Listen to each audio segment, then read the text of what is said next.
Rebonjour, bienvenue sur ce webinaire qui va porter sur la recherche de la prochaine licorne en Afrique francophone. Je m'appelle Rimke Rahman, je suis Associate Partner chez Dalberg, un cabinet de conseil qui est exclusivement dédié aux questions de développement international. Je suis basée à Dakar, je serai votre modératrice aujourd'hui. Et donc ce webinaire, en fait, c'est le troisième d'une série de 6 webinaires qui portent tous sur la transformation digitale du continent et qui s'adressent aux dirigeants d'entreprises sur toute l'Afrique. Il est organisé par Africa CEO Forum en partenariat avec Huawei et avec le soutien de Dalberg. Voilà, donc je pense qu'il y a des participants qui continuent à nous rejoindre. On va bientôt rentrer dans le vif du sujet. Je voulais partager quelques informations pratiques pour commencer. Donc, vous avez bien sûr la possibilité de soumettre vos questions et on vous encourage à le faire pendant tout le webinaire. Il faudra cliquer sur l'onglet questions-réponses en bas à droite de l'écran et on reviendra sur ces questions avec nos panélistes à la fin du webinaire. Vous pouvez aussi utiliser ce chat, bien sûr, si vous avez des soucis techniques, faites-nous signe. Un deuxième point que je voulais aborder, c'est qu'on va lancer 2 sondages pendant le webinaire. Donc, vous les verrez s'afficher à l'écran. Et une fois de plus, je vous invite à y participer parce que ça permet à nos invités de savoir un petit peu aussi ce que pensent les participants sur la thématique du webinaire. On vous encourage également à partager vos idées sur les réseaux sociaux. Et donc, pour ça, vous pouvez suivre le hashtag qui s'affiche à l'écran, hashtag ACF Digital Events. Je voulais aussi vous rappeler l'événement organisé le 24 novembre prochain par Africa CEO Forum. C'est un événement qui s'appelle Women Working for Change, The Summit. Et il est dédié au leadership féminin. Donc, on aura 300 leaders africaines sur cet événement digital d'une journée. Et vous pouvez aussi vous inscrire en allant sur le site qui s'affiche à l'écran. Voilà, donc j'en ai fini avec les introductions. On va sans plus attendre écouter Monsieur Mohamed Zorlami, qui est cofondateur de Afrique App et consultant en ingénierie d'affaires et analyse stratégique. Donc, depuis la révolution tunisienne de 2011, il s'est consacré en fait à l'essor international des startups africaines, notamment dans les industries créatives. Mohamed, c'était à vous.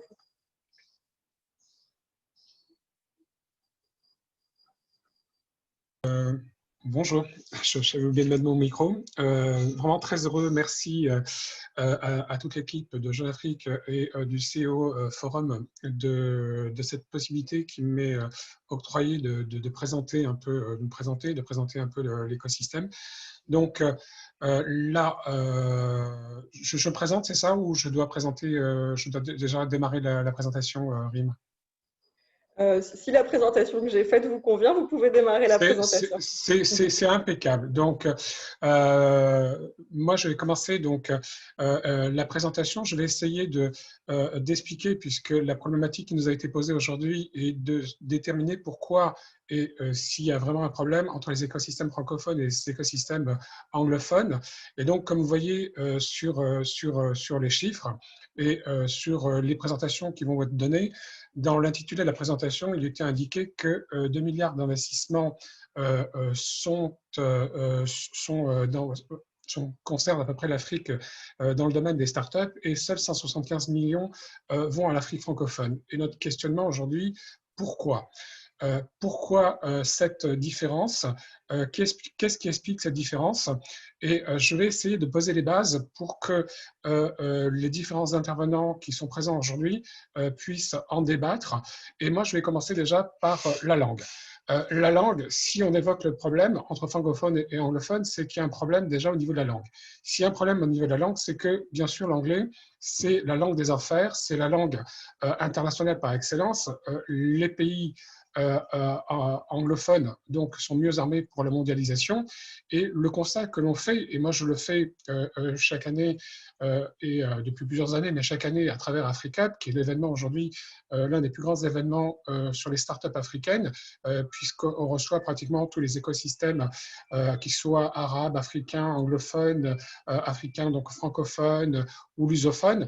Et ça permet de voir un peu ce qui se passe. Et effectivement, le constat que l'on fait, c'est vraiment la particularité d'avoir pratiquement toutes les informations sont en anglais. Toutes les informations techniques sont en anglais. Toutes les publications techniques sont en anglais. Quand vous cherchez une information, elle est en anglais. Donc déjà, on a déjà une différence d'appréciation par rapport à l'information. Toutes les données que l'on cherche sont très rarement disponibles en français. Quel que soit le rapport que vous allez avoir au niveau africain, il est en anglais. Quand nos jeunes vont pouvoir faire des pitchs, ils sont pratiquement obligés aujourd'hui de les faire en anglais. Ils ne peuvent plus les faire dans leur langue, donc ce qui est très, très important. Donc là, c'est une des différences. Ensuite, on a les différences à travers les écosystèmes. Les écosystèmes de l'innovation s'appuient sur plusieurs acteurs. Sur la start-up, bien sûr, mais aussi sur les organismes publics, sur les financiers, sur les différents experts, les incubateurs qui prennent de plus en plus une place importante, sur les corporates, les grands groupes, les communautés spécialisées, donc les systèmes éducatifs, donc que ce soit les universités, les centres de recherche, sur des fondations. Et tout ça, c'est très, très important. Et donc, quand on a un écosystème, c'est toutes ces parties prenantes qui vont faire l'émergence de la start-up et l'entrepreneuriat. Or, quel est le constat que l'on fait dans les chiffres au niveau de l'accompagnement? On s'aperçoit très très rapidement que sur le slide suivant, on va s'apercevoir très très rapidement que dans les financements, mais aussi dans les écosystèmes, je pense que c'est le suivant, excusez-moi Marine, sur les slides sur le nombre d'incubateurs et sur la présence des incubateurs, les incubateurs ou les accélérateurs sont très très présents du côté anglo-saxon. Et pourquoi ça s'explique par cette présence-là? C'est parce que on a le poids économique des régions. Si on prend l'exemple du PIB de l'Afrique francophone ou l'Afrique subsaharienne, parce qu'il faut aussi différencier dans l'Afrique francophone l'Afrique du Nord et l'Afrique subsaharienne. Et quand on prend, puisqu'on arrive à faire ces différenciations aujourd'hui, c'est une des régions aussi qui est reconnue par l'Union africaine, quand vous avez l'Afrique subsaharienne aujourd'hui, le taux d'investissement, il est très faible. Les transactions financières sont faibles.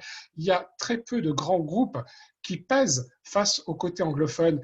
Et ça, c'est révélateur aussi de l'attractivité, de l'intérêt d'une région. Quand on sait que les grands pays que sont le Nigeria, l'Afrique du Sud, ou même le Kenya, le Nigeria avec son poids économique lié notamment au pétrole de l'Afrique du Sud, qui est incontournable, donc il est évident que ce côté business-friendly au niveau anglo-saxon fait qu'il y a parfois des meilleures performances et qu'il y a les meilleures performances du côté anglophone parce que dans cet écosystème, on a déjà un poids économique régional très, très important. Après, on a aussi des problématiques liées, je dirais, à la culture et l'éducation. Les pays de culture anglo-saxonne sont beaucoup plus orientés vers cet esprit affaires, cet esprit business. On inculque cette conviction que le business privé est essentiel dès le plus jeune âge. Donc, on a cette différence par rapport à l'Afrique francophone qui est plus axée encore sur le modèle français où quand on essuie un échec, on est très mal vu du côté francophone, alors que c'est tout à fait normal du côté anglophone.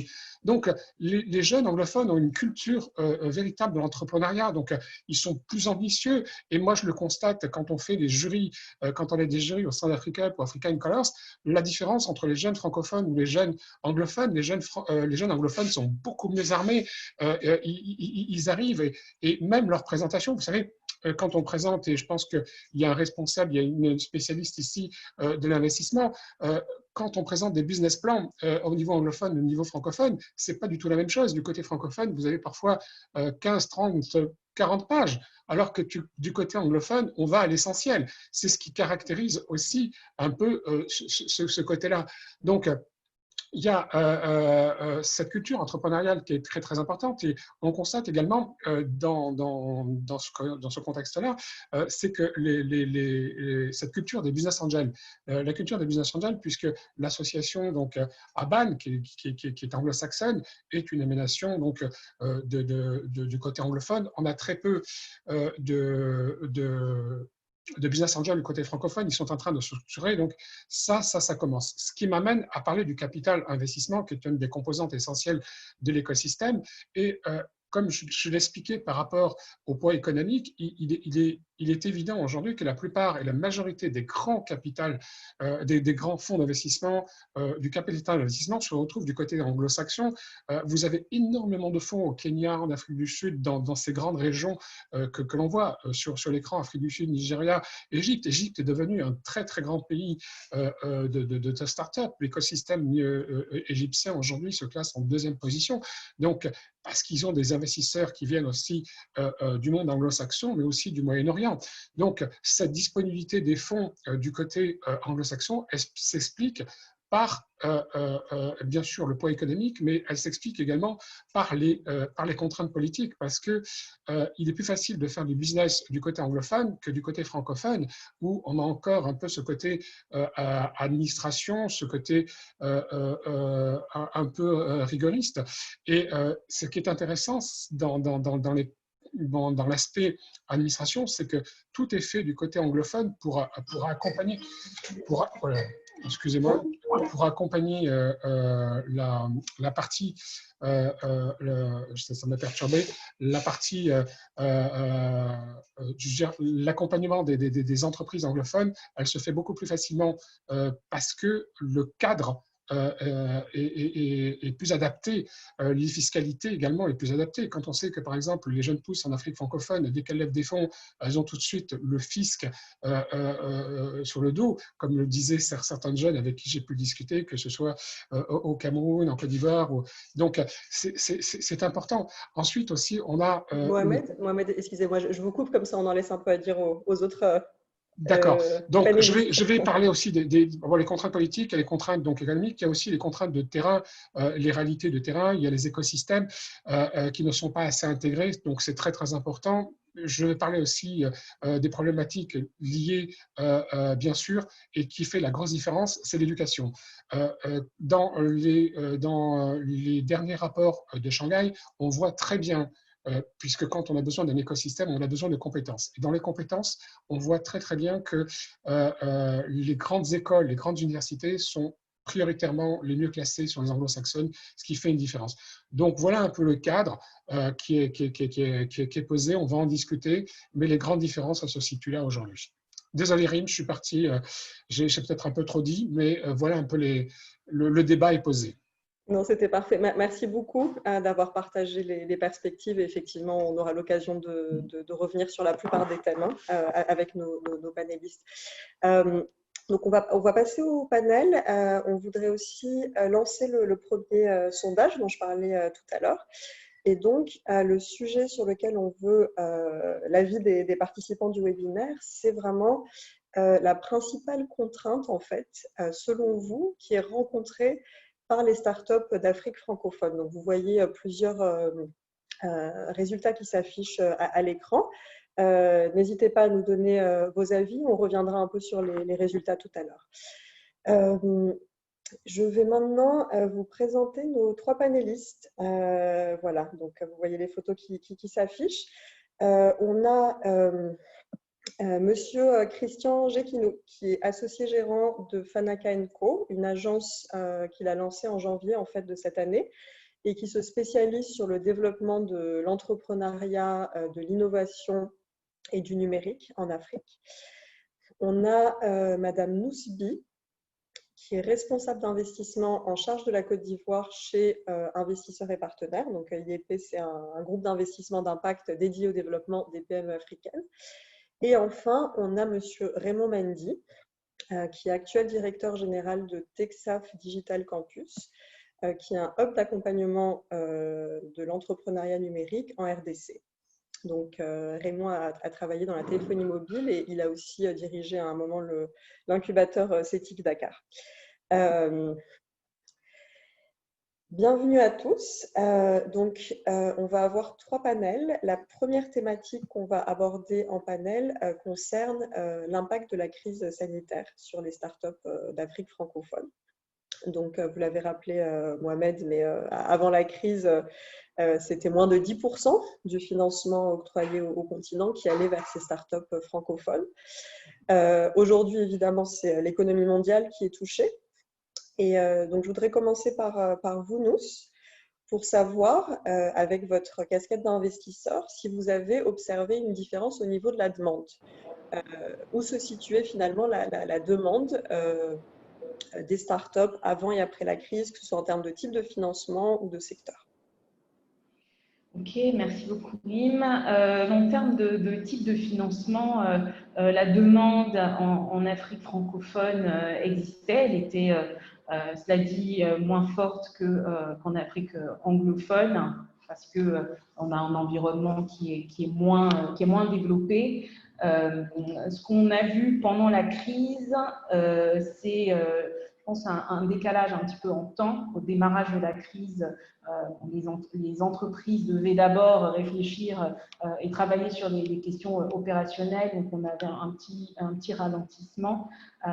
Et vers la fin, enfin, en tout cas à partir de juillet, on a vu les choses se réactiver avec des startups dans des environnements, dans des secteurs comme la fintech, comme la logistique, les médias digitaux ou encore l'éducation ou l'énergie, qui étaient déjà des secteurs en fait où on voyait le plus de demandes avant la crise, mais qui sont restés présents et qui, à la faveur de la crise, ont dû mettre en avant en fait quelles ont été les opportunités de la crise, les différents challenges qui ont été présentés par la crise et comment est-ce qu'elles ont réussi on va dire, survivre à la crise. Et ça, c'est des éléments extrêmement importants dans l'analyse des investisseurs. On peut voir quelles sont les plus résilientes,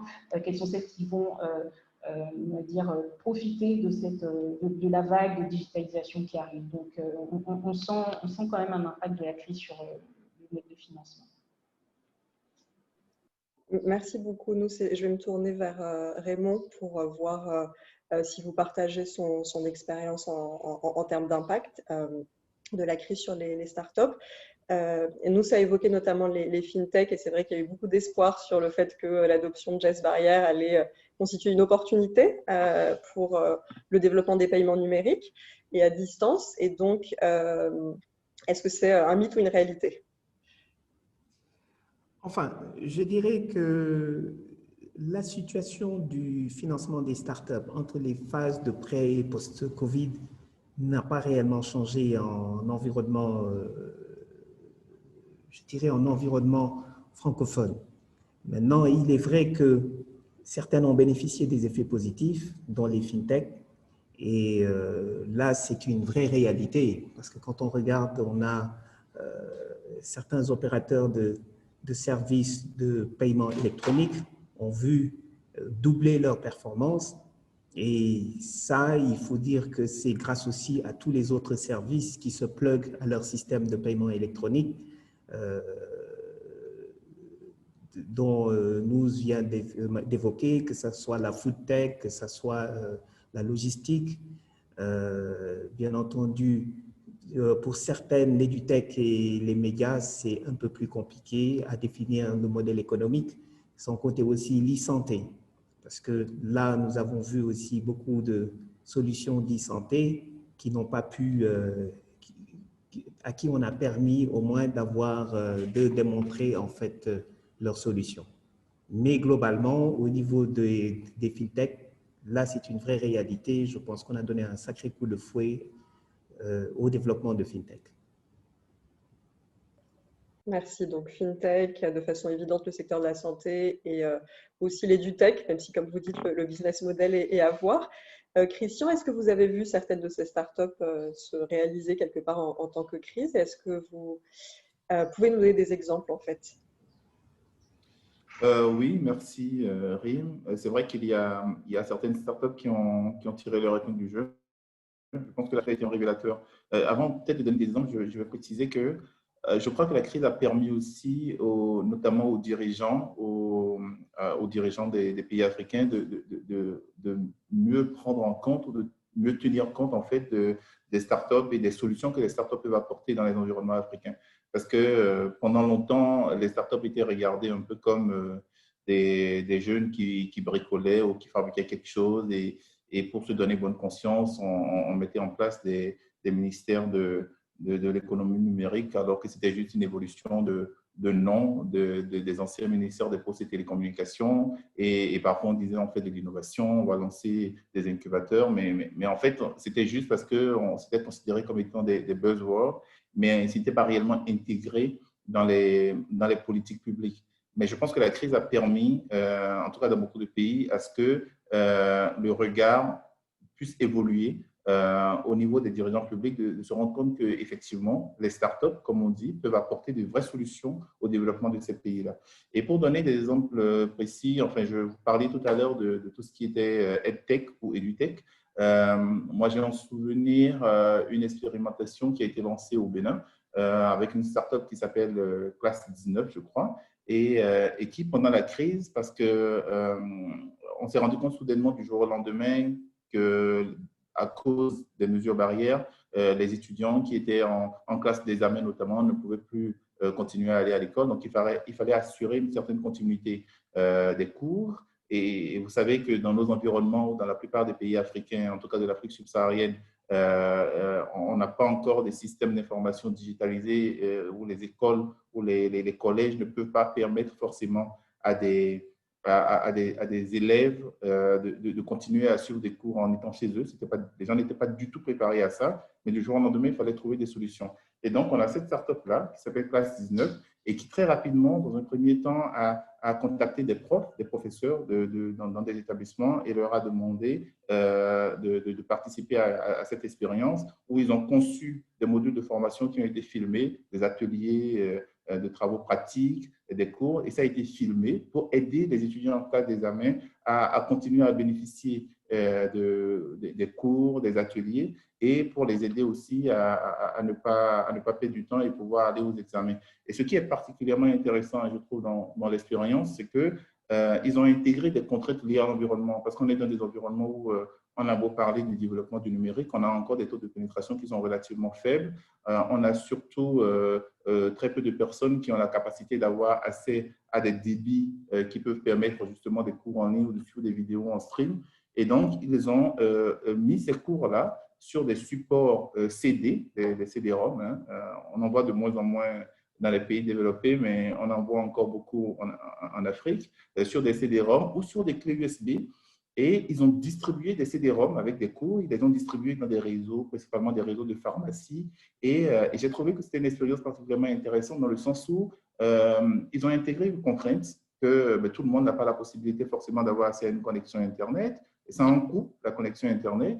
Mais tout le monde a chez lui un lecteur de CD ou un lecteur de DVD. Et du coup, les étudiants ou les élèves ont pu bénéficier de ces cours-là en étant chez eux.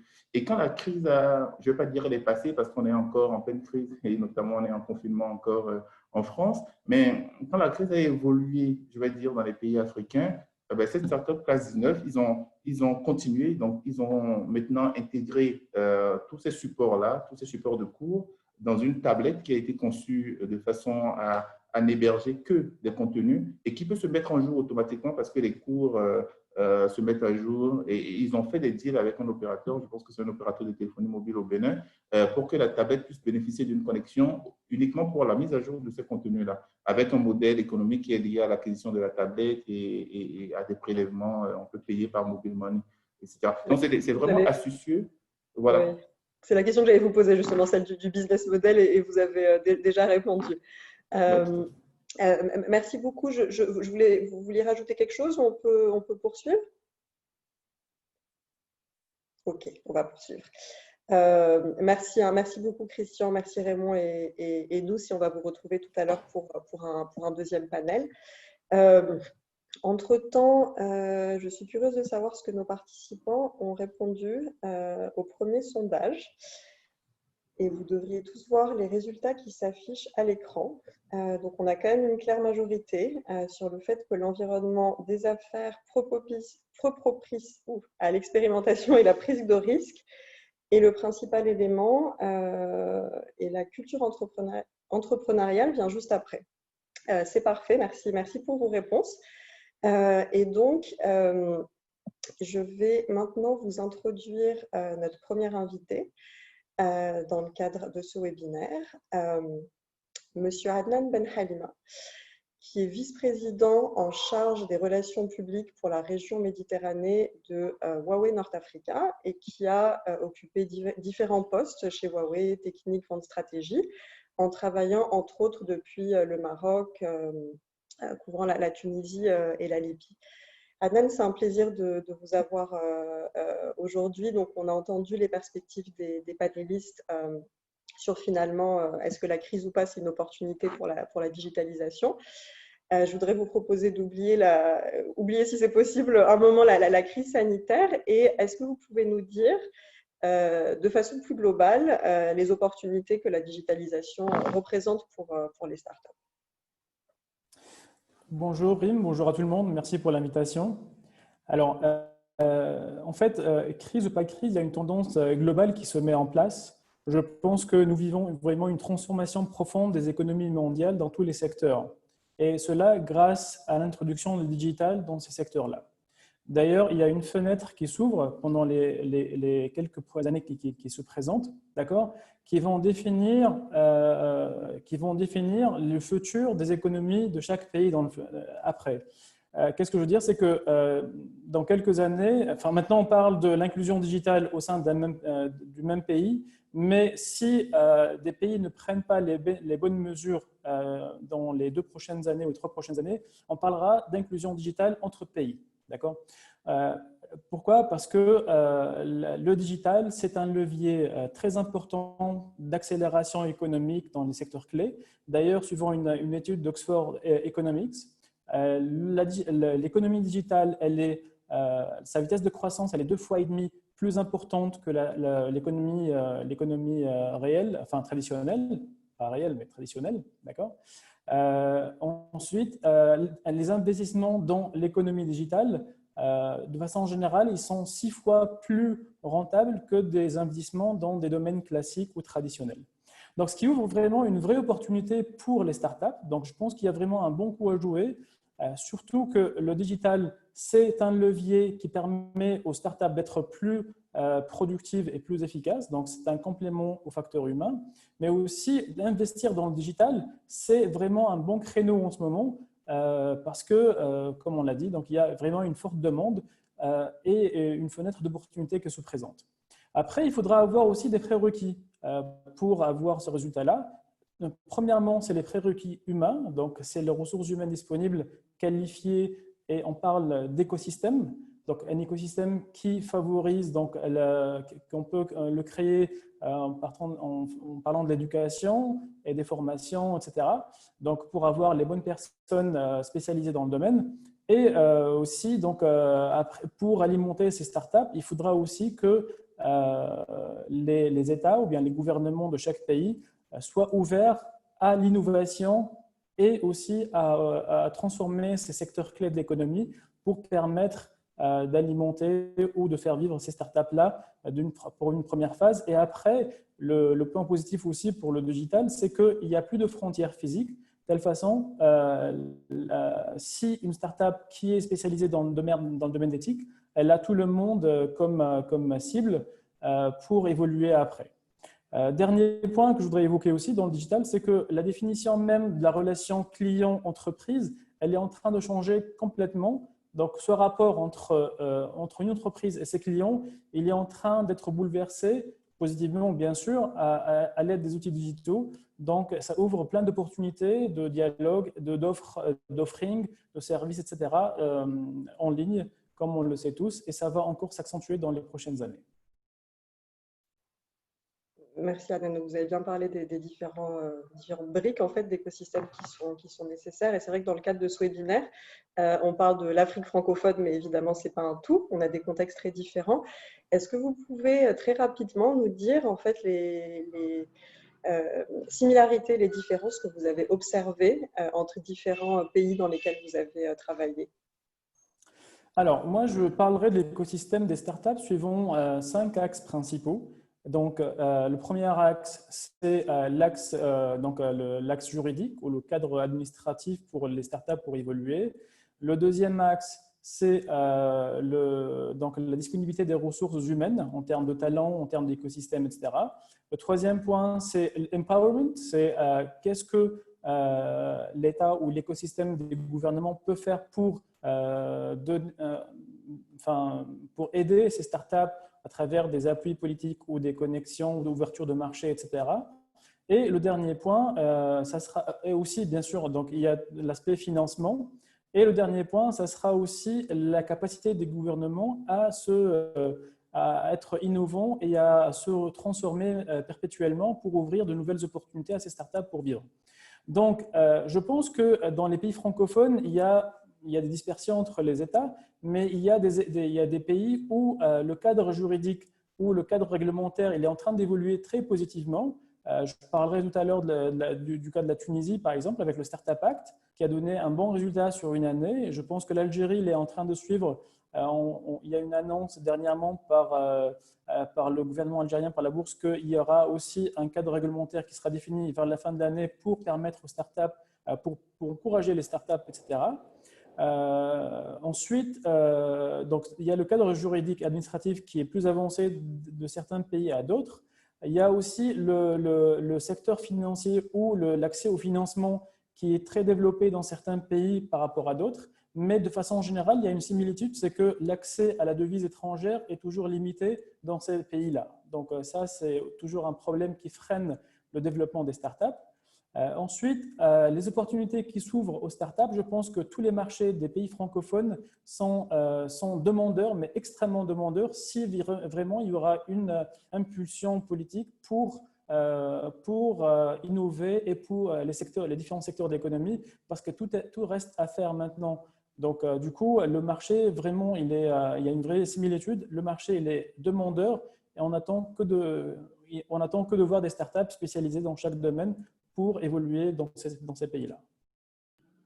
Est-ce qu'on peut justement creuser un peu sur le premier Startup Act qui a été lancé en Tunisie, suivi par d'autres pays comme le Sénégal? Finalement, c'est quoi les conditions dont on a besoin dans un pays pour permettre ce genre d'initiative? Et est-ce que c'est trop tôt ou est-ce qu'on sait déjà dire en fait quel a été son impact et les enseignements qu'on peut en tirer? Alors, je pense que pour élaborer un Startup Act qui soit le plus efficace possible, il faut que le secteur privé et public s'assoient ensemble pour définir les besoins et lister les contraintes existantes sur le terrain pour définir une roadmap claire, d'accord, pour accélérer ce processus-là. Je pense que ce n'est pas du tout trop tôt, donc je pense qu'il faut le faire le plus tôt possible, de définir donc, ce Startup Act et définir les points de blocage qui sont, je pense, qui sont très similaires d'un pays à l'autre. Donc, accès au financement, les ressources humaines, dynamiser l'écosystème, la contribution de l'État en tant que plus gros driver de l'innovation et de la transformation économique des pays, et aussi la préparation des infrastructures, parce que l'infrastructure, pour parler de big data, d'intelligence artificielle, etc., il faudra des infrastructures nécessaires en termes de connectivité, mais pas que ça, mais aussi en termes de big data, de cloud, etc. Donc, on ne peut pas parler de big data sans centre de données. On ne peut pas parler d'intelligence artificielle sans capacité de cloud. Donc, le rôle de l'État, ça sera de préparer cette infrastructure, préparer aussi le cadre réglementaire et aider sur deux choses. C'est l'empowerment des startups, donc leur permettre d'accéder au marché et aussi donc de définir le cadre réglementaire et juridique pour booster un petit peu à travers des incentives ou des lois ou des règles pour encourager ces startups d'évoluer le plus rapidement possible. Merci beaucoup, Adnan, d'avoir partagé aussi vos perspectives et on aura l'occasion d'y revenir un peu plus dans le deuxième panel. On va lancer le deuxième sondage maintenant, qui porte sur la thématique clé de ce webinaire, à savoir quels sont les paris pour l'émergence d'une licorne en Afrique francophone. Et oui, c'est important de préciser la définition de ce qu'on entend par licorne. Hein. C'est une start-up valorisée à plus d'1 milliard de dollars. Donc, n'hésitez pas à soumettre vos paris, on y reviendra tout à l'heure. Et je me retourne vers notre panel pour cette deuxième discussion qui va se focaliser vraiment sur les freins rencontrés par les startups francophones. Donc, nos participants ont mis en top 1 l'environnement réglementaire permettant la prise de risque. Et donc, je voudrais m'adresser à Raymond pour savoir ce que vous en pensez. Est-ce que c'est le Startup Act, la marche à suivre? Est-ce qu'on peut faire mieux? Voilà, je vous laisse la parole. Je crois qu'on pourrait mieux faire. Le Startup Act, c'est une très belle initiative qui vise non seulement à faciliter certaines procédures administratives qui ne sont pas seulement destinées aux startups, mais qui sont destinées aux PME en général, à la création d'entreprises. Et je crois qu'il y a des efforts qui sont en train d'être faits par pas mal de pays. Maintenant, d'autres aspects ont été soulevés, c'est le régime fiscal, parce que malheureusement, dans nos États, dès l'installation d'une entreprise, tout de suite, les entreprises ou même les startups sont assignées de certaines taxes et c'est là où il faut procéder à des réductions ou à des suppressions. Mais au-delà de cela, je crois qu'il faut dessiner un cadre d'accueil pour les entrepreneurs, les startups. D'abord, c'est l'infrastructure, parce que malheureusement, des espaces de travail, nous n'en avons pas assez souvent. La connectivité, sans oublier que si nous voulons parler de numérique, au départ, c'est qu'il faut qu'on ait une disponibilité du réseau télécom et surtout l'accessibilité aussi à l'Internet. Et ça, pour beaucoup de pays, c'est là où le bas blesse. On est très, très souvent bloqué à un développement de l'Internet pour parler demain de services numériques. Maintenant, rien n'empêche également qu'il y ait des transformations digitales qui s'opèrent à l'intérieur de certaines communautés, que ce soit les entreprises ou que ce soit l'État qui est le plus gros driver. Là encore, il faut qu'il y ait des vrais champions qui portent cette transformation digitale. Donc, là, on est dans un processus de transformation globale qu'il faut opérer. Fort heureusement, les acteurs du numérique vont beaucoup plus vite que l'État et aujourd'hui, on voit quelques belles réalisations qui se font petit à petit. Et en dernière contrainte, c'est la taille aussi des marchés francophones, voilà, qui sont beaucoup trop petits. Et le seul marché francophone le plus attrayant, qui est la RDC, donc là où on est, nous avons pris le pari de pouvoir développer l'écosystème local et aussi d'accueillir les PME Tech d'ailleurs pour venir tâter ce marché et voir dans quelle mesure nous pouvons avoir aussi notre prochaine, éventuellement la prochaine licorne ou même de prochaines levées de fonds aussi importantes que nous le voyons, mais pour des entreprises qui opèrent en RDC parce que le marché l'offre une population de 90 millions d'habitants estimés. Et voilà, donc vraisemblablement, ces freins sont à lever, mais nous nous engageons, nous en tout cas, dans ce processus pour faciliter l'accueil et surtout le développement dans la RDC de certains pays. Merci Raymond. Christian, je vais vous interroger sur la deuxième thématique qui est revenue en tête du sondage, à savoir la culture entrepreneuriale. Donc, il faut un cadre réglementaire qui permette l'expérimentation et la prise de risque.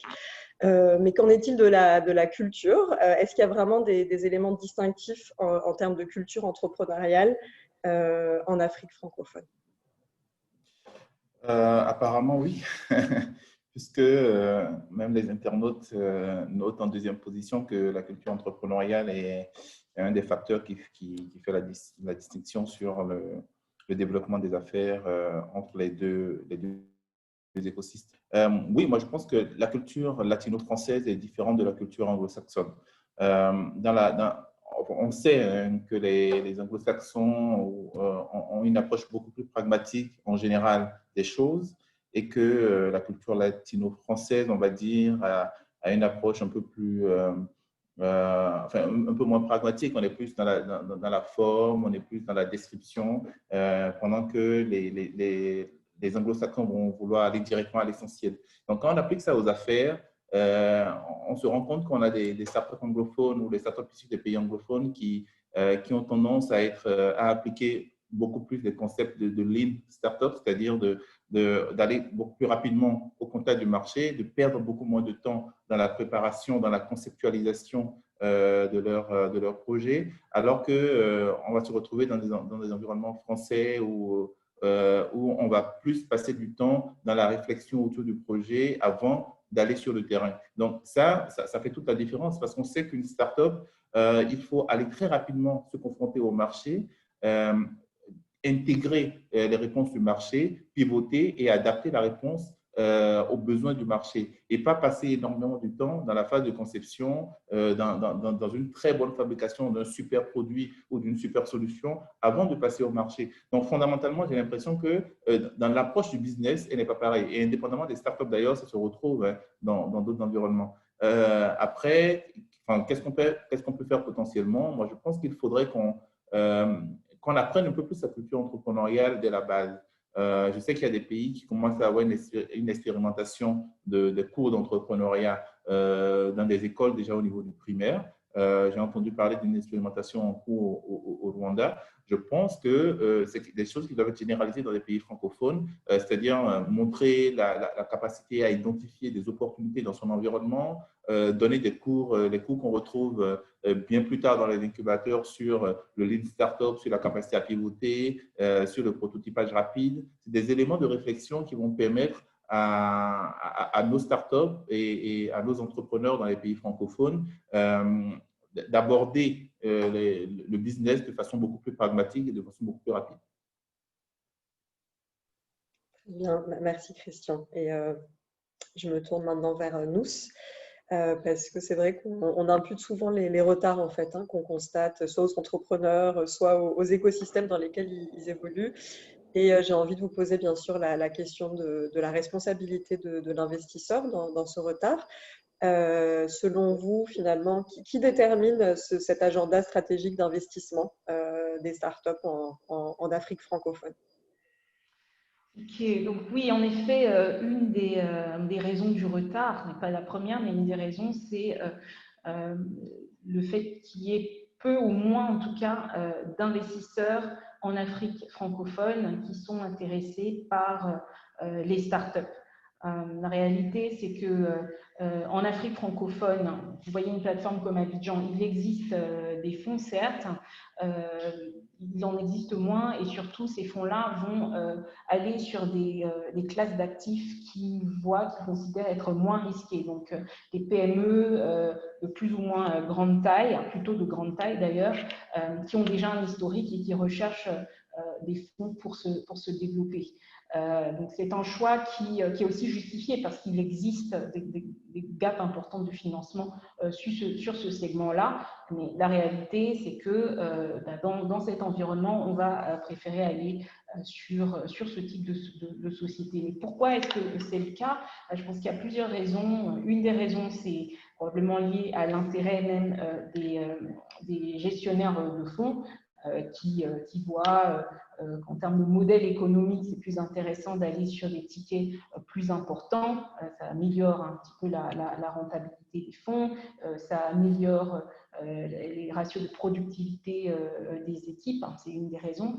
Il y a aussi le fait que pour pouvoir investir de façon sereine dans des startups, hein, il faut maîtriser un certain type d'instruments, il faut y aller sur des types de financement, donc notamment le venture capital, qui correspond à une logique très particulière. Quand on voit les venture capitalistes aux États-Unis ou en Europe notamment, le principe, c'est qu'on va investir dans plusieurs petites pousses, en sachant qu'il y a un risque de casse qui est assez élevé, mais en revanche, celles qui vont réussir, elles vont permettre d'avoir une rentabilité très forte qui va potentiellement, on va dire, remplacer oui, rétablir un peu l'équilibre et arriver à une rentabilité. Donc, quand vous avez un flot de start-up qui est faible, hein, c'est plus compliqué d'arriver à cet équilibre. Et puis, effectivement, il faut réfléchir on va dire, à l'intérêt de ces investisseurs. Mais une des raisons fondamentales, hein, au fond, c'est que les gestionnaires de fonds répondent finalement à un intérêt stratégique qui vient de leurs investisseurs propres, c'est-à-dire les LPs dans les fonds. C'est vrai que ces investisseurs ont plutôt tendance à aller vers des investissements moins risqués, donc sur les fameuses grosses PME dont je parlais. Et un obstacle qui pourrait être levé, c'est d'arriver à inciter une plus grande partie de ces investisseurs, donc notamment les bailleurs de fonds comme la Banque mondiale, le Proparco, enfin, je pourrais en citer que quelques-uns, de mettre des fonds à disposition pour que les gestionnaires de fonds puissent, de façon beaucoup plus, plus sereine, aller sur des investissements plus risqués, plus petits et pouvoir les accompagner. Merci beaucoup, Nos, pour le point de vue de l'investisseur sur le sujet. On va passer au résultat du deuxième sondage. Et donc, le grand gagnant est 5 ans. Donc, on va dire qu'on a une audience ni très optimiste, ni très pessimiste, mais qui envisage l'avènement d'une licorne en Afrique francophone dans les 5 prochaines années. Avant de retrouver nos panélistes pour le troisième panel, j'ai le plaisir d'accueillir une deuxième invitée, Bola Bardé. Donc, Bola est fondatrice et PDG de Soussou. Soussou, c'est une start-up qui propose un service de santé digital qui permet à la diaspora africaine d'offrir une qualité de soins à leurs proches qui sont basés dans leur pays d'origine. Donc, ça peut être des soins de santé préventifs, des couvertures médicales ou autres. Et du coup, Bola, on est ravis de vous accueillir cette fois-ci pour un entretien qui sera focalisé sur le point de vue de la start-up.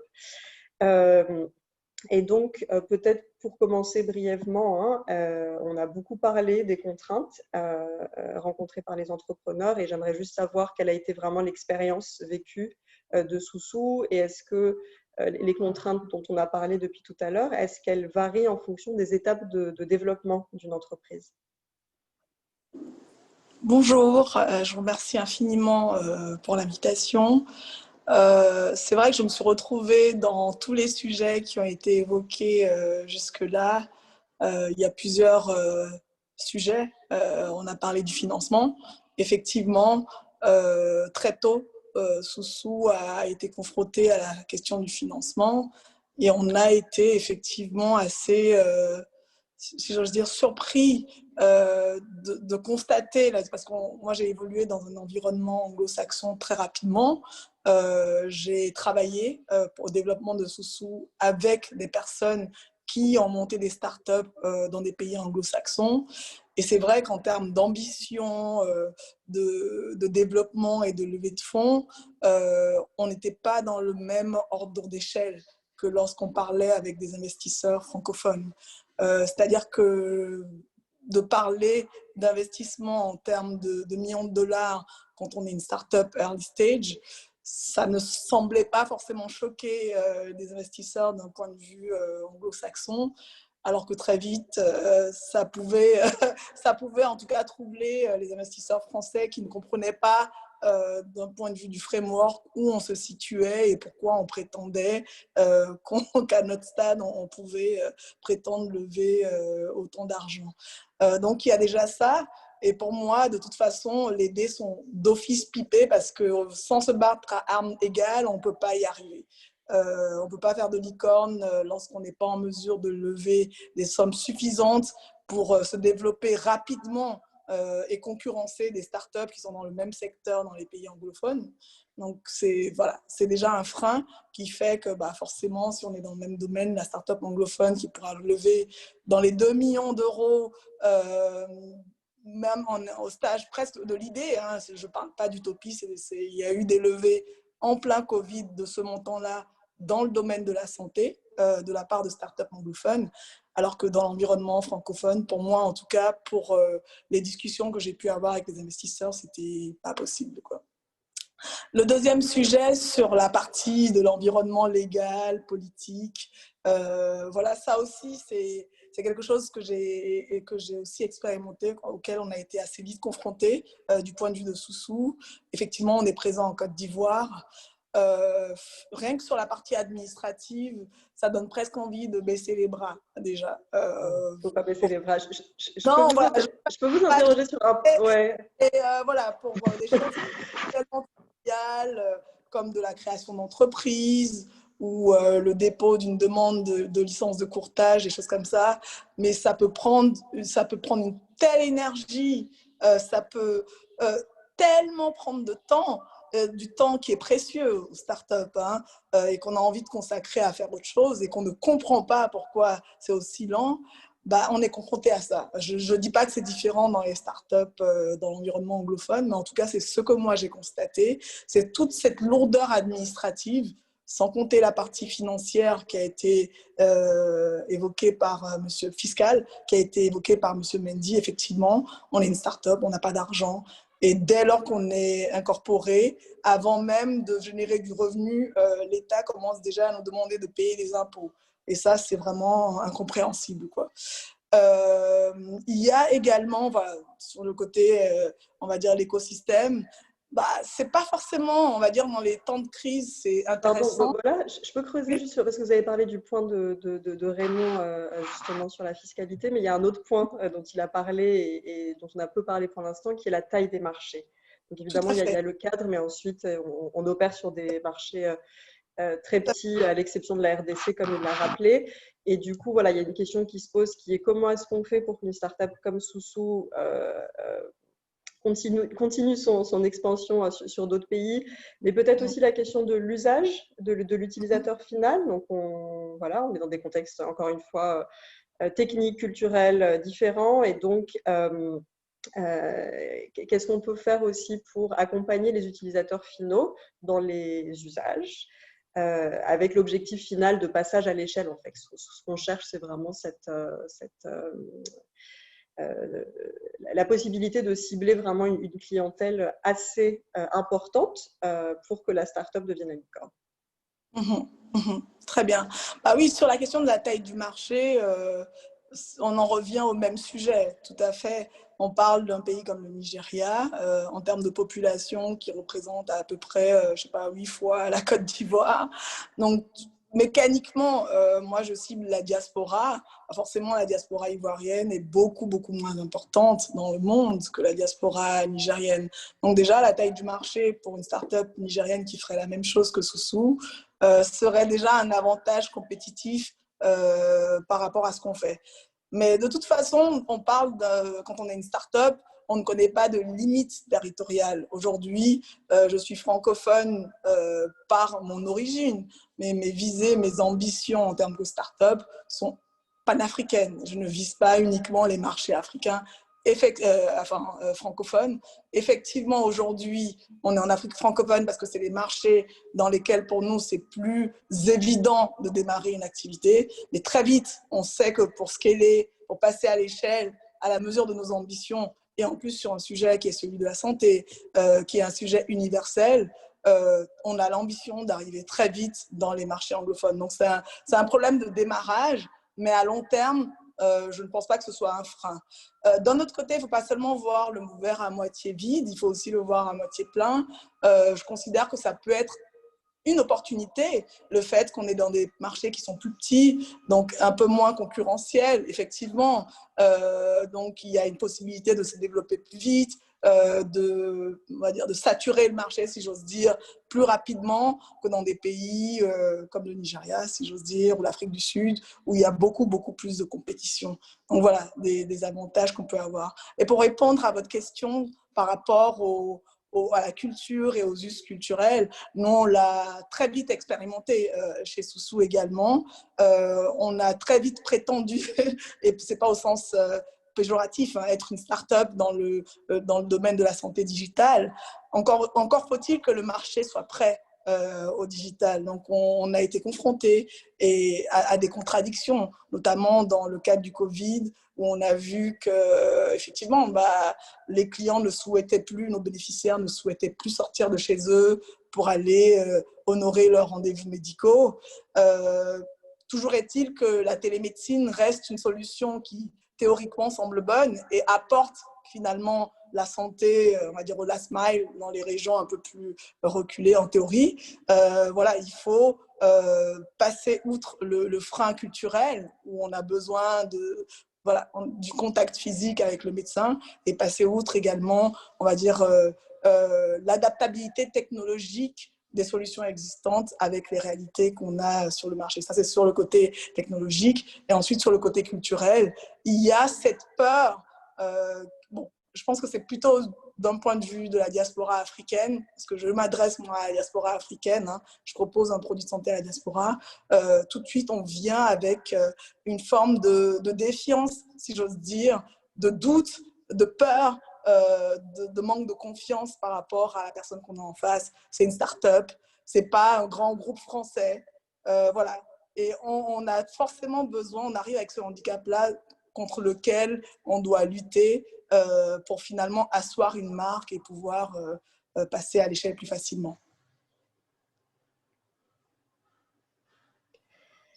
Ce serait quoi votre message aux investisseurs pour faire de Soussou la prochaine licorne? Faites-nous confiance, osez croire en nous, même quand on est tout petit. On a besoin, c'est comme une plante qui a besoin d'être arrosée, on a besoin d'être financé et à hauteur des startups qu'on est en train de concurrencer en dehors des frontières africaines même. On parle de Zoom aujourd'hui, on parle de Facebook, et pour être le prochain Zoom, le prochain Facebook, on a besoin de financement à hauteur de ces startups-là il y a une dizaine d'années. Donc, faites-nous confiance et soyez moins conservateurs. Faites-nous confiance et comme disait aussi nous tout à l'heure, plus on a de candidats et plus ça va aider tout le monde. Merci beaucoup, Bola. Bonne chance à Soussou. Je vais repasser vers nos panélistes pour le troisième et dernier panel, parce que je voudrais qu'on laisse un peu de temps à la fin pour répondre aux questions des participants. Et donc, la question que je vais vous poser, c'est la même pour tout le monde. Hein. Finalement, c'est la grande question de ce webinaire. À quand une licorne en Afrique francophone? Et donc, voilà, les participants, ils croient à horizon 5 ans. Vous, est-ce que vous croyez à l'émergence d'une licorne? À quel horizon? Pourquoi? Qu'est-ce qu'il faut faire vraiment en quelques mots? J'aimerais bien avoir vos points de vue. On peut commencer peut-être par Raymond.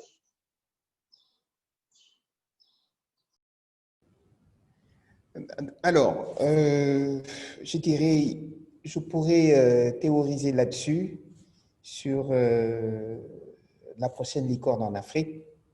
De ce que j'ai vu comme expérience, on a du chemin à faire, énormément de chemin.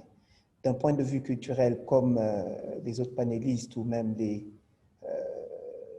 autres participants l'ont soulevé, il faut que nous développions cette culture d'association qui peut être un frein, parfois même, au développement de la start-up. Et d'un autre côté, lorsqu'on voit le le poids des startups, on a des startups qui sont encore très, très faibles. Et la question que je me pose très souvent, c'est est-ce que finalement, nous sommes arrivés à identifier tous les acteurs qui sont dans le numérique? Parce que ce qu'on appelait hier SS2I, c'est normalement elle qui aurait dû porter en fait cette transformation numérique dont on parle dans nos sociétés, mais ces SS2I n'ont même pas fait cette transformation numérique pour porter le développement en fait du digital. Et en principe, c'est elle qui aurait pu justifier c'est elle qui justifie aujourd'hui de revenus et qui aurait pu financer dans la R&D, la recherche et développement de solutions digitales d'actualité et qui susciterait bien entendu de l'appétence pour les investisseurs parce qu'il y a déjà un revenu qui est assis, il y a un modèle économique tant soit peu qui peut être bâti et du coup, on a du mal à identifier qui sont les vrais acteurs et qu'est-ce qui se fait d'un autre côté. Aussi, un point qui est essentiel, le marché existant. Si chaque start-up reste dans son marché d'origine, qui sont très petits, les populations des pays francophones en dehors de la RDC sont des marchés très très petits. Et là encore, il faut qu'il y ait des acteurs qui soient conscients de cette initiative du développement du numérique pour accompagner ces startups dans la durée. Je vois qu'aujourd'hui, que tous les programmes d'accompagnement financés par les bailleurs sont de très très courte durée, 6 mois, 1 an, et malheureusement, beaucoup de ces entrepreneurs se trouvent asphyxiées à un moment donné parce qu'elles ne peuvent plus suivre les programmes qui sont entre guillemets sponsorisés. Et l'accompagnement, oui, il est important quand on finance d'accompagner dans la durée, mais que ça se fasse sur des périodes beaucoup plus longues. Donc, est-ce qu'il y a une licorne dans les prochaines 5 années? Non, je n'y crois pas. Je pense que ce sera un peu plus long et il faudra s'y mettre sérieusement. Vous vous lancez, vous donnez une année? Écoutez, année secteur, pays. Je dirais au-delà de 5 ans, dans 6 ans peut-être. Ok, merci beaucoup Raymond. Je vais poser la même question à nous. Est-ce que nous, c'est plus optimiste? Alors, moi, bon, le concept de licorne, il est intéressant parce qu'il place un objectif ambitieux, mais pour moi, il ne doit pas être un point d'ancrage forcément très fort des startups francophones. On a vu qu'il y avait énormément de challenges à l'émergence de start-up fortes. Moi, je pense que plutôt que de viser le statut de licorne qui correspond énormément à une valorisation en fait, qui est gonflée, il faut plutôt qu'elle se concentre sur la construction de start-up fortes sur différents marchés, comme on a dit, et qui soient vraiment des exemples d'excellence opérationnelle avec des business models qui fonctionnent et qui assurent la pérennité de ces startups-là. On a vu quelques tentatives dans le e-commerce et on voit qu'il y a des difficultés. Donc, pour moi, l'ambition, oui, mais il faut savoir s'adapter au marché et s'assurer des piliers forts, ce qui va aussi inciter à plus d'investisseurs à investir dans ces startups-là. Je pense qu'un des éléments qui peut aider à atteindre cet objectif, c'est de renforcer toutes les structures d'accompagnement aux startups et leur donner des outils et leur permettre de mettre en avant ces startups, qu'elles soient connues des différents investisseurs. Je pense à des événements comme l'Afrique Excel, qui a été extrêmement positif et qui a permis à plusieurs startups, les meilleures du continent dans l'espace francophone, de se faire connaître et d'être en lien avec des investisseurs. Je trouve qu'une des choses intéressantes qui a été faite, c'est que les investisseurs ont ont été sollicités pour participer à ce programme-là et les lions ont pu converser. Je pense que les investisseurs doivent aider dans la formation, notamment sur la levée de fonds, pour que les startups puissent savoir connaître leurs attentes et être mieux préparés. Et puis, je pense que si on a sur le continent africain des fonds, des écosystèmes qui sont plus matures, il ne faut pas hésiter à créer des ponts entre les deux, voilà, créer des façons pour que les investisseurs d'Afrique anglophone, notamment, s'intéressent à l'espace francophone et partager des bonnes pratiques pour pouvoir atteindre ces objectifs communs. Donc, voilà un petit peu comment je vois la chose. Merci. Donc, soyons ambitieux, mais n'oublions pas toutes les autres étapes d'avant. Christian, le mot de la fin sur ce sujet? Le mot de la fin, déjà, la question c'était à quand la première licorne, ou est-ce qu'on aura une première licorne en Afrique francophone et à quel horizon? Je pense qu'il ne faut pas chercher des licornes en Afrique. C'est vrai qu'en Afrique anglophone, je pense on se retrouve autour de 3 licornes aujourd'hui. Enfin, dans la définition de licorne, il y a Jumia, Intersuite et Fawry en Égypte. On cherche les licornes parce qu'on considère que c'est symptomatique du dynamisme d'un écosystème. Moi, je n'y crois pas. Je n'y crois absolument pas. Je pense qu'il ne faut pas chercher des licornes. Je vais dans le sens de nous. Je pense que le succès vient en réglant de vrais problèmes. Et quand on regarde des écosystèmes où on parle beaucoup de licornes, notamment en Occident, on se rend compte que c'est des écosystèmes où une bonne partie des besoins de base des populations ont été réglés. Les gens se logent, ils se nourrissent, ils arrivent à se soigner sans trop de difficultés, ils sont en sécurité, donc ils peuvent consommer. Ils peuvent consommer. On a aussi des systèmes où il y a une financiarisation de l'économie qui est quand même relativement forte, et si on observe bien, qui n'est pas toujours en accord avec un vrai développement durable. Parce qu'à partir du moment où on reste dans une logique de valorisation, dans une logique d'optimisation constante, on perd de vue un certain nombre d'éléments qui sont liés au développement réel, à une meilleure qualité de vie des populations.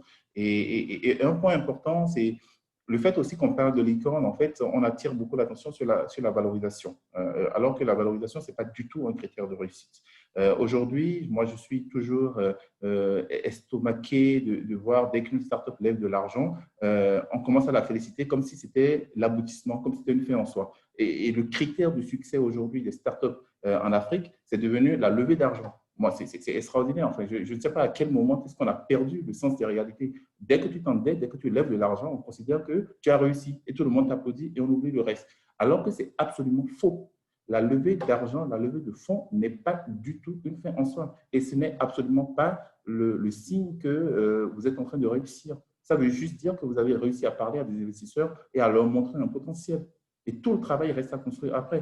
Donc, moi, je considère véritablement que dans nos pays, il faut qu'on se concentre sur la résolution des problématiques du quotidien des populations et que les startups travaillent justement sur la résolution de ces problématiques-là. Et c'est comme ça qu'on va arriver à construire des entreprises durables dans une vraie logique de développement qui vont gagner de l'argent, qui seront solides, qui vont se développer. Et puis, si elles sont valorisées à je ne sais pas combien de millions ou de milliards, c'est tant mieux. Si elles ne sont pas valorisées, mais qu'elles créent beaucoup d'emplois et qu'elles apportent de vraies solutions à des problématiques du quotidien, c'est mieux. Mais donc, pour moi, la question de chercher des licornes en Afrique francophone ou en Afrique en général, il faut arrêter tout simplement de parler de ça. Et donc, j'espère que l'une des prochaines thématiques sur laquelle vous m'inviterez, ça ne sera plus à quand la prochaine licorne en Afrique, que serait comment est-ce qu'on va régler les problèmes de développement grâce à des startups. Merci. C'est ce que j'allais dire. Merci beaucoup, Christian. Donc, on organisera un autre webinaire. Les licornes, oui, mais avant tout des PME qui soutiennent le développement économique et l'emploi au sens plus large. Un grand merci, Christian, Raymond et nous. On a reçu quelques questions des participants. Donc, merci aussi de rester avec nous pour y répondre. Je pense qu'on pourra prendre les 10 prochaines minutes pour ces questions-là. On a une question de Uriel Marie Dessoufou qui voulait revenir sur le point des FinTech dont on a parlé en début de séminaire. Et donc, Uriel dit, avec près de 2% de FinTech africaines recensées dans le monde, et en sachant que les investisseurs sont plus attirés par les FinTech, l'émergence d'un nouveau genre de FinTech en Afrique et pour l'Afrique ne serait-il pas une piste de solution? Et si oui, comment le favoriser? Donc, je pose la question à nos 3 panélistes et pour que celui qui veut prenne la parole.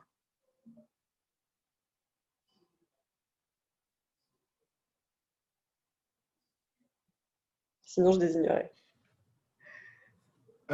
Vous pouvez répéter la question ou la… Je pense que c'est vraiment, de ma compréhension, c'est vraiment une question de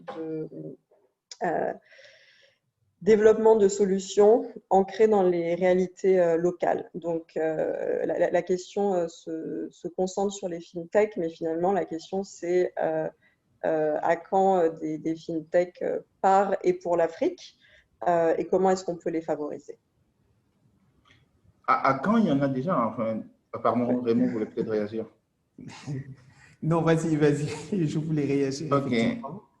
Des FinTech par et pour l'Afrique, il y en a. Hein. Moi, je pense qu'il y a quand même pas mal. Je pense que c'est peut-être même le type de start-up qui se développe le plus en Afrique parce qu'on est dans un contexte où on a des taux de bancarisation qui sont relativement peu élevés, où on a des populations donc, qui sont très peu bancarisées, on n'a pas forcément les cartes de crédit, on a quand même beaucoup de problématiques et du coup, beaucoup de startups en ont profité pour développer pas mal de solutions, des agrégateurs de paiement. Enfin, je pense qu'on a des startups FinTech qui sont par et pour des Africains et qui ne pourraient d'ailleurs pas se développer dans d'autres contextes, tout simplement parce que les contraintes qu'on a ou le contexte qu'on a en Afrique, ce n'est pas du tout le contexte qu'on a dans ces pays-là. Et comment les favoriser?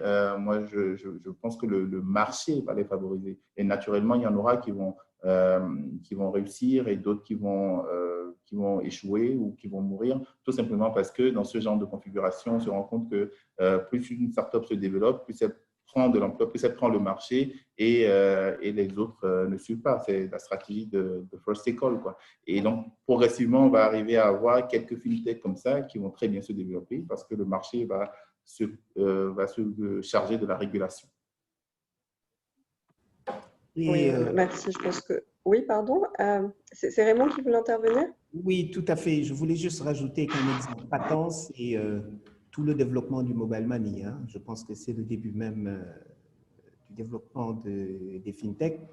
Et aujourd'hui, M-Pesa, qui en est un des leaders en Afrique, sans compter que dans certaines parties aussi du globe, les solutions de mobile money ont connu de très, très belles croissances. Et la période Covid aussi, on a vu certaines solutions de mobile money qui ont doublé leur capacité, donc le float a doublé, et bien entendu, par le support de tous les services qui tournent autour du mobile money, donc les fintech, que ce soit du e-commerce, que ce soit de la food tech, que ce soit de l'e-logistique. Donc, bien entendu, les choses sont en train de se développer et je suis de l'avis de Christian qui dit le marché déterminera exactement ce qui devra se faire. Aujourd'hui, on devrait se réjouir de payer nos factures d'électricité et d'eau à partir de nos téléphones, sauf bien entendu pour la RDC où ce n'est pas encore disponible. Donc, imaginez encore tout le potentiel qu'il y a à développer voilà, les solutions numériques à travers les fintech et tout. Merci Raymond. Vous m'avez enlevé les mots de la bouche en disant que mobile money quand même est né sur le continent. On a une question très intéressante de Zora Sadok que je voudrais adresser à Luz parce qu'elle pose la question finalement du pourcentage de startups africaines qui arrivent à terme à s'internationaliser. Donc, on a parlé de la petite taille de marché. Sa question, c'est est-ce qu'on voit justement des startups qui opèrent à la fois en Afrique francophone et en Afrique anglophone et principalement sur quelle zone géographique? Donc, nous, je ne sais pas si vous avez vu ce genre d'expérience de par votre travail chez UP. Alors, ce qu'on voit, c'est de plus en plus de startups qui démarrent avec une ambition sous-régionale parce qu'elles ont assez rapidement la lecture qu'on a évoquée tout à l'heure, c'est-à-dire que leurs marchés sont petits. Donc, en général, celles qui ont le plus de succès, au contraire, c'est qu'elles commencent d'être sur un petit marché, elles testent le marché, mais d'emblée, elles ont cette vision sous-régionale. Par contre, on voit encore assez peu, je pense, de ponts entre Afrique francophone et anglophone. Et c'est dommage parce que je trouve qu'elle gagnerait justement à voir ce qui a marché dans d'autres marchés, et puis aussi se diversifier. Hein. Ce sont des marchés très différents en termes de risques, tout type de risques, que ce soit même politique, économique, ou en termes d'environnement. Il y a de la valeur à s'internationaliser, dans des zones assez différentes qui vont être complémentaires. Après, c'est vrai que ce sont pour rentrer sur ces marchés, quand on n'a pas forcément la lecture, quand on n'a pas les bons réseaux, c'est difficile. Et c'est en ça que les structures d'accompagnement ou des investisseurs early stage peuvent aider à créer ces ponts, à réfléchir aux meilleures stratégies pour attaquer ces marchés-là. Donc oui, je pense que le mindset est là, mais il y a encore du chemin à faire. Merci. Je vais continuer avec vous parce qu'il y a une question directement pour nous de Xavier Jacomet. Donc, Nousbi pourrait-elle élaborer sur l'excellence opérationnelle? Comment passer de start-up à une société établie? Comment passer de start-up à une société établie? Les mieux placés seraient les start-upers. Je sais pas, moi, en tant qu'investisseur, je vais plutôt être dans le rôle effectivement de la personne qui va challenger ces différents start-upers. Nous, typiquement, ce qu'on fait et ce qu'on fait aussi bien dans l'accompagnement de nos PME que de nos startups, c'est réfléchir avec eux à la stratégie et mettre en place des KPIs. Et ces KPIs-là, ils remontent des entreprises, des entrepreneurs. Et c'est en fait à travers le suivi de ces KPIs-là qu'on va déterminer si la start-up répond effectivement aux objectifs d'excellence opérationnelle. Donc, il y a déjà l'ambition de pouvoir suivre et d'être challengé au quotidien. Je pense que c'est quelque chose que les investisseurs peuvent apporter. Mais il y a énormément de choses qui rentrent en ligne de compte. Il y a la qualité de l'équipe. Il faut pouvoir s'entourer de personnes qui ont l'expérience du secteur dont on parle, des personnes qui peuvent faire de la gestion de projets, des personnes qui savent se former ou s'entourer quand elles savent qu'elles ont des gaps ou des insuffisances sur tel ou tel aspect. Donc, tout ça fait partie des challenges qu'on voit que les startups dont les startups font l'expérience, mais qui, in fine, quand elles y arrivent, permettent d'arriver à cet objectif d'avoir une excellence opérationnelle. Merci. Et toujours dans cette, sur ce sujet de financement, en fait, on a une question de Pascal Paquette qui dit « Il est conseillé aux startups africaines de s'incorporer non pas en Afrique, mais dans d'autres pays pour faciliter le financement. Est-ce que c'est une réalité et est-ce que c'est bénéfique à l'Afrique?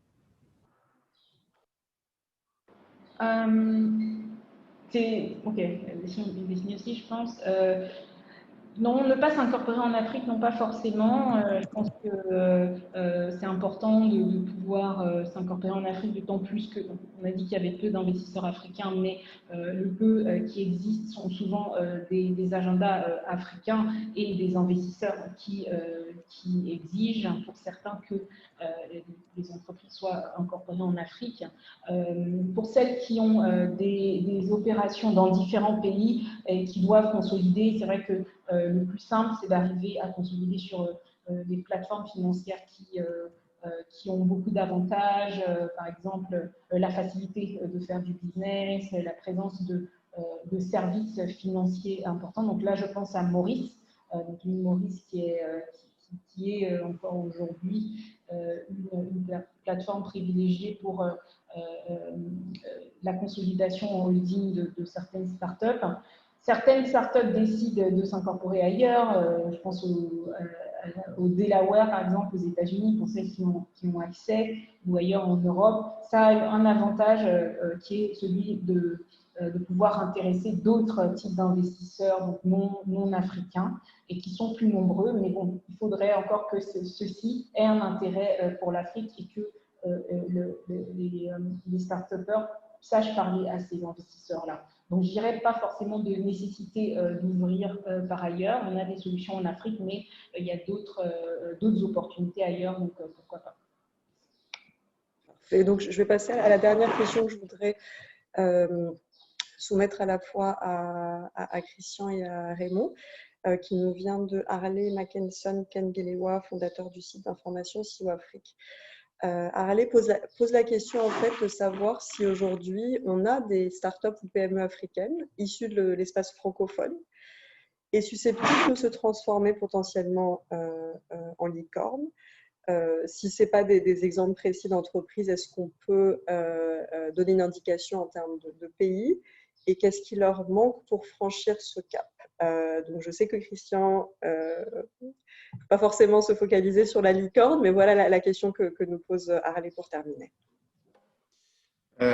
Oui, peut-être une première chose, je pense que c'est fondamental quand même qu'on s'entende sur ça, et ça rejoint une autre question qui a été posée un peu plus tôt. C'est important de comprendre que ce soit en Afrique ou ailleurs, hein, une start-up, c'est une forme d'organisation temporaire. Ce n'est pas un statut de société. Il y a des statuts de société, SAR, les SARS, enfin voilà, c'est une forme d'organisation temporaire. Et donc, c'est important de ne pas se dire, je veux créer une start-up, mais je veux créer une entreprise, parce qu'il y a un besoin, parce que, etc., etc.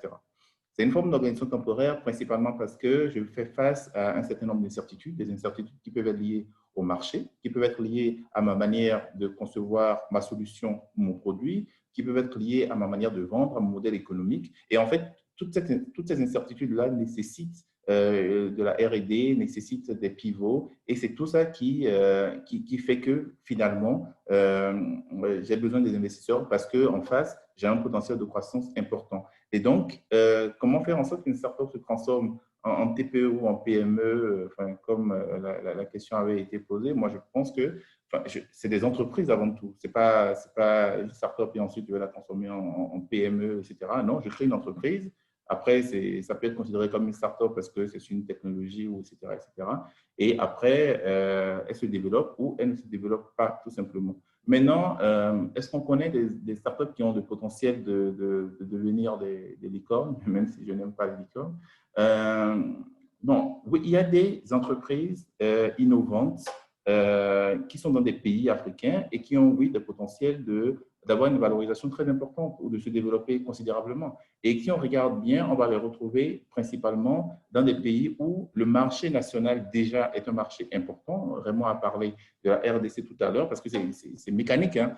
Quand vous avez un marché de 12 millions d'habitants, vous ne pouvez pas envisager avoir un chiffre d'affaires et donc des marges et donc une valorisation aussi importante qu'un marché de 60 millions d'habitants ou un marché de 120 millions d'habitants. Enfin, c'est purement mécanique.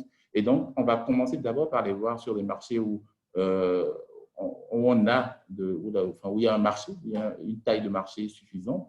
Et puis après, on va voir aussi des logiques d'intégration régionale. Je pense qu'il y a la ZLECAf, je ne sais pas trop encore ce que ça va donner dans les prochaines années. Mais si on arrive à lever progressivement ces barrières-là, surtout sur des startups qui sont sur du digital ou du numérique et qui n'ont pas forcément besoin d'avoir des contraintes, des barrières physiques, on pourra rapidement, avec des premiers marchés relativement intéressants, comme la RDC, comme d'autres gros marchés, mais rapidement se développer parce qu'elles auraient réussi à faire leur proof de concept avec un certain nombre d'utilisateurs et donc rapidement réussir à s'internationaliser.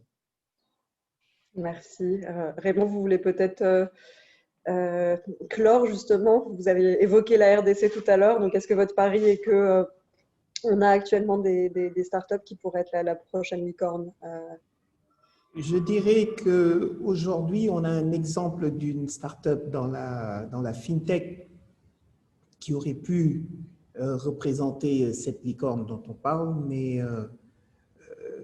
je vais donner le nom, hein, c'est une start-up qui aujourd'hui avait un potentiel très très élevé, qui malheureusement, je pense que du fait de choix stratégiques ou organisationnels se retrouve freiné. C'est l'opérateur de transfert d'argent Wari qui a développé une plateforme fintech très très intelligente et qui, à mon sens, à mon avis, avait répondu aux problématiques des sociétés.